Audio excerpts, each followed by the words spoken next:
Hello there, news from the AI lab. I have a very interesting idea I want to show you.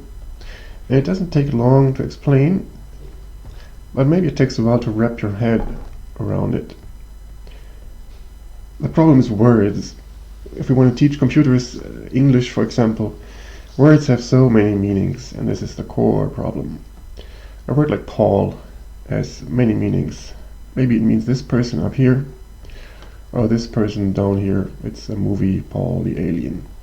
Let's assume the alien is my friend. So the idea of the language that I propose is to make new words. And so we don't have to make up a word every time, which sounds complicated, and we might use the same word twice, which we don't want. We just use random IDs. We can make these with dice, or I made a program here, Global ID Maker, because the IDs are chosen in a way that they will be global. They are just chosen at random, but they are so long, 16 characters, 26 to the power of 16 combinations, that there will not be collisions. It is absolutely as close to impossible as it gets, and if it happens once or twice in 10 years, it doesn't matter. So with this program you can make an ID, it makes a stream of these, and use it as a new word. So the word is for the concept. In the brain you're not operating with words only, but with concepts. Clearly these are different concepts. Every person you know clearly is a concept in your mind. Everything abstract is also a concept. What we do is we make an actual word for these things. Of course you couldn't remember these random letters, so you make a little database. With this program here, for example, you can use anything, just write it down on paper. And here's some examples already.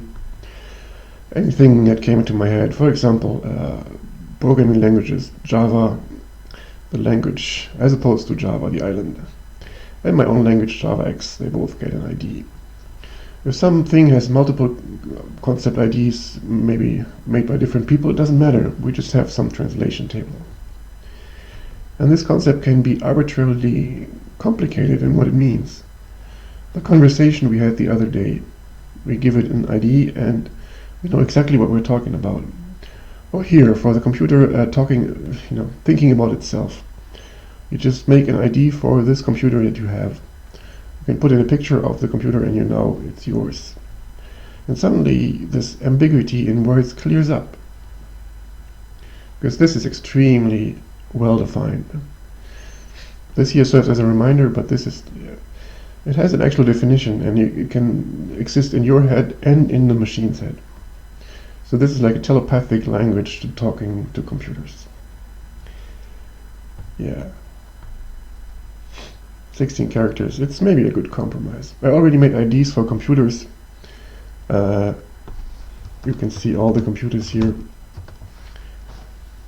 that are known to the universe. In other words, the tiny brain server. It's 319 now. I don't collect personal data, I just collect a random ID that has no further meaning. But this is the ID of the computer that downloaded any program at all. The two programs are very short too. The ID maker is nice and short, compact. The other program to manage the concepts is also pretty compact, even though it makes all the dialogues manually. I can show you quickly how you can add a concept here. Description name, myself.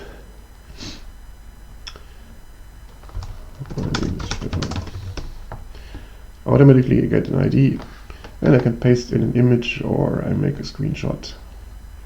There are various ways to do this. Here is a screenshot. I zoom in here. I crop. There's a picture of me. Create. And now the computer stores an image of me, a short description, and a unique ID that I can use to refer to myself if ever there's ambiguity in a dialogue. And the idea of using these concepts is just to mix them in with English. If I want to know which computer I'm talking to, maybe over a remote line or something, I ask, "Are you?" And then I use this concept that my computer knows, a name for itself, basically. And it can say yes or no. So this is like an English dialogue with all the ambiguous parts, namely this one, replaced by a very precise concept. Or, yeah, we can use this for anything. Have you seen... Put in the ID of some other computer that we know in here, like this computer here. It suddenly becomes very precise. And you will see that, like, for example, Wikipedia does the same thing. Wikipedia makes one page for every concept. And sometimes they have concepts with the same name, but different examples. I should have prepared this, but I didn't do it right now. Every Wikipedia page clearly is an example of the same principle. Yeah. I hope the idea got across. I don't have actual applications right now to show you how useful this is, but I want the idea to be established first. I think this is really important. The language doesn't really have a name yet. Telepathic language for computers.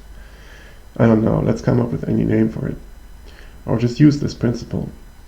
Of course, these translation tables would have to be shared between computers, between people, so they can talk to each other. But that can be done. None of this is very complicated. But it really goes from the word level, which is ambiguous and complicated, to the concept level, which is where we want to be. Because in our brains we have concepts. If we link one concept in my mind to a concept in the computer's mind or your mind, we have telepathy, we have synchronized thought. This is the idea of this little project. Let's make some global IDs. Let me know what you think about this. Is this complicated? Do you understand what the point is? Often people say, yeah, very nice, but I don't see the point, because they haven't played with the idea yet. Maybe they're not used to playing with ideas. You should play in your mind more. Yeah, please let me know if you understand this. It's a no idea, but it's really, really important. I've thought about this for quite some time.